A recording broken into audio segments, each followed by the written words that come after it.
Good morning. This is Lisa Peter coming to you from Hazelwood, USA, and today is April the 27th, 2014. Today my devotional is about lessons. Teach me, Lord. Lessons in life. I just took a drink. I thought that's all I needed. Excuse me. Children live what they learn. And here's a poem by Dorothy Law Nolt. It says that this is the author-approved short version.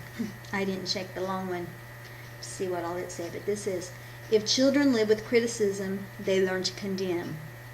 If children learn with hostility, they learn to fight. If children live with ridicule, they learn to be shy. If children live with shame, they learn to feel guilty. If children live with encouragement, they learn confidence. If children live with tolerance, they learn to be patient.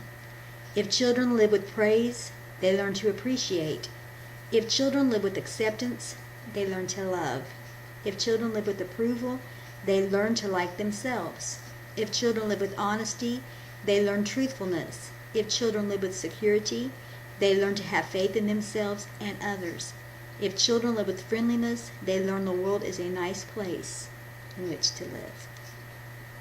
Proverbs 22:6 says, to train up a child in the way he should go, and when he is old, he will not depart from it.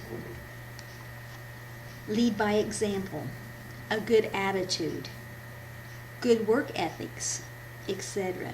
Always be on time or early. A family that prays together stays together. Also, if they work together, if we all pull together, how happy we'll be. I got a family that prays, works, plays together, etc. To have a legacy. Man, my grandmother, she was a prayer warrior. My mother was a prayer warrior. I want my children to say that their mother was a prayer warrior.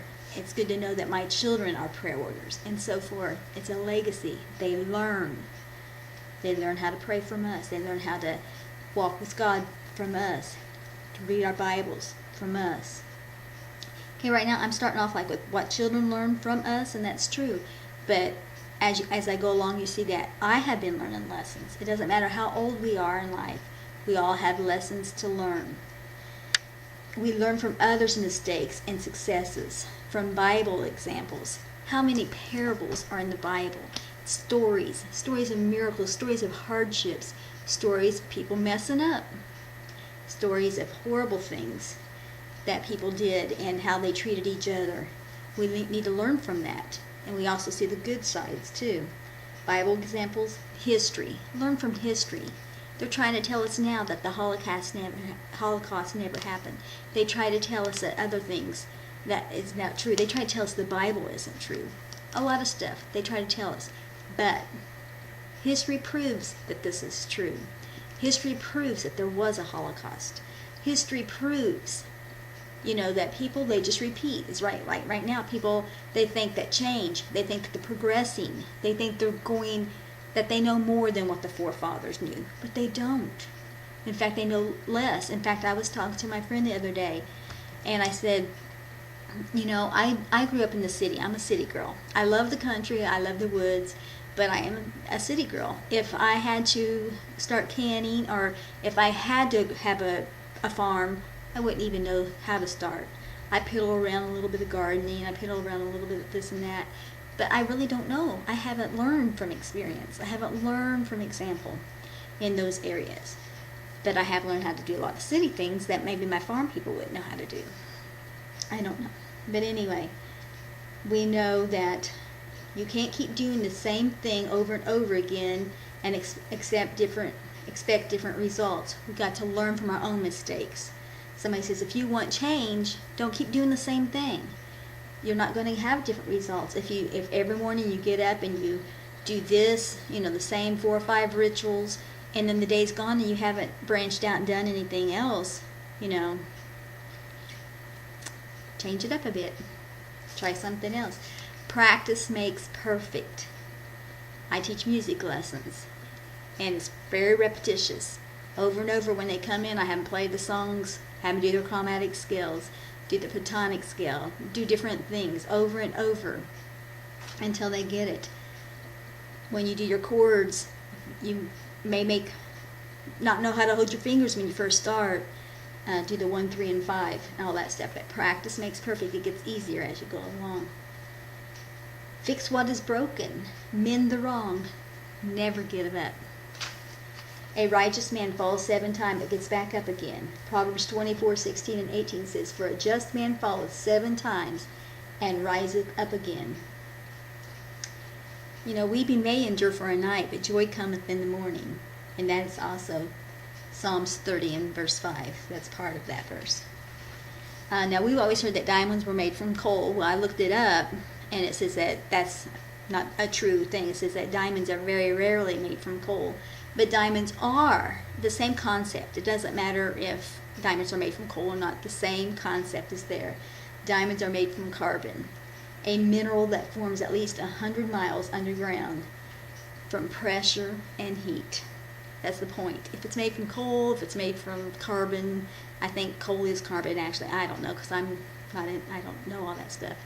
But anyway, if God wanted a hunk of coal that's above the ground to become a diamond, it could, because God can do anything. But the main thing, my point here, is pressure and heat. We go through pressure. That's what makes us. The Bible talks about being gold tried in the fire, becoming pure. It purifies. When it's under extreme heat, it becomes liquid and gets out all the impurities, and then it comes back out. They said that the streets of gold that's in heaven is going to be pure gold. This one is going to be like transparent glass. It's going to be so pure that there's nothing in there to block it. The gold and stuff you buy down here has other things mixed into it, because otherwise it'd be so soft. It wouldn't, they mix things with it. Resin and different things. Other metals. 1 Peter 1 and 7. I didn't write out that verse, so I know it talks about gold being tried in the fire, but 1 Peter in the King James Version. 1 Peter, 2 Peter. It hides in here. Remember what I talked about a couple weeks ago about how I really need to get back into doing more sword drills? Check on getting to my scriptures faster, or I have them all written out. I write out most of them so I won't have to do this. But that's why, because it's kind of long. 1 Peter 1 and 7. That is kind of long. That's right. That's why I didn't write it out. That the trial of your faith, being much more precious than of gold that perisheth, though it be tried with fire, might be found unto praise and honor and glory at the appearing of Jesus Christ. The trial of our faith. See, it's not going to be, he never said it's going to be easy. But he did say it's going to be worth it. He showed us time and time again. He that endureth to the end. Matthew 10:22. Now, I know that these have to do with that, but I did not look up all 3 of these. I looked at, one of them was written. The next one I'm going to do was out on the internet when I looked at, was searching for this passage. I just typed in, he that entered to the end, and 3 different scriptures came up. And I did not look them up. I should have. But, and you shall be hated of all men for my name's sake, but he that endureth to the end shall be saved. So yes, that one was applicable. Matthew 24:13. This is the one that was on the screen, so I know it's right. It says, but he that shall endure unto the end, the same shall be saved. And Mark 13:13. 13 comes after 5, comes after 10, comes after 11 and 12. And ye shall be hated of all men for my name's sake, but he that shall endure unto the end, the same shall be saved. So, persecuted, suffer with Christ, it's going to happen. But only God can turn our tests into testimonies, our trials into triumphs, our messes into messages, a victim into victory.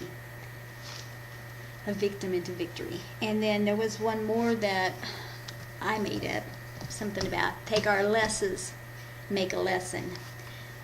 We want more Jesus, less drama, less selfishness, less complaining, less bitterness, less gossip, less pride, less anger, and less me. And then he'll turn it to a lesson. I'm learning to lean. That's page 95. Into the Backwards to You, Sing Unto the Lord songbook. Learning what it means to trust, a song that I wrote. Basics of life. We need to get back to the basics of life. If it had not been for the Lord on my side, where would I be? Come on over to the winning side. I have victory side here because I always say, come on over to the victory side. Winning and victory is the same thing. So I can feel his hand in mine. Have faith in God. The choir song, have faith in God. Lead me, Lord, I will follow. 'Tis so sweet to trust in Jesus, page 104. Yes, Jesus loves me, which I think is the greatest song of all time. It's not just for children, all ages. In fact, verse 3 says, Jesus loves me still, even though I am so weak and ill. And then I made up this next part. He will guide me with his eye, will be ever by my side. Doesn't matter our age, he still loves us. As long as I've got King Jesus. You know the song, I've been lied on, cheated, talked about, mistreated. I've been up, I've been down, I've been leveled to the ground. But as long as I've got King Jesus, I don't need nobody else. Okay, well last time it wouldn't load up because it was too long. So I'm going to stop here. God bless you all.